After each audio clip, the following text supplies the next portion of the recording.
Pour une France plus juste, avec Lionel Jospin. Les femmes, encore plus que les hommes, sont victimes de la crise, du chômage, bas salaire, précarité. Qu'est-ce que vous allez faire pour changer tout ça? Déjà, tout simplement, je crois qu'il faudrait faire respecter le droit inscrit dans la Constitution de l'égalité entre les femmes et les hommes au travail.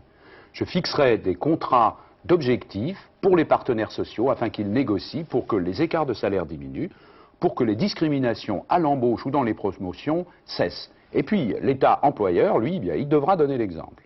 Alors, concernant la vie publique, on voit que les femmes sont très mal représentées au Parlement et au gouvernement.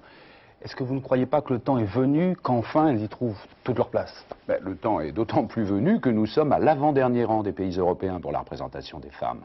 Donc les mesures que je propose, c'est la réforme électorale pour que les femmes soient plus représentées, c'est la diminution du cumul des mandats, et pour veiller à tout ça, rétablir le ministère des droits de la femme que la droite a supprimé.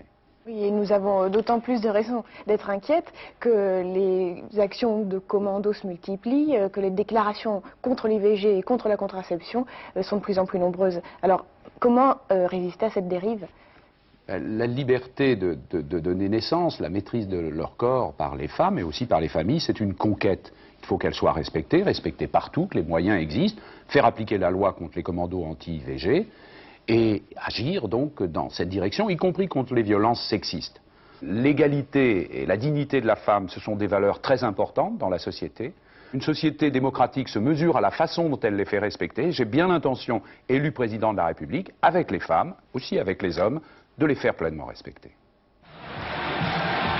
Pour une France plus juste, avec Lionel Jospin.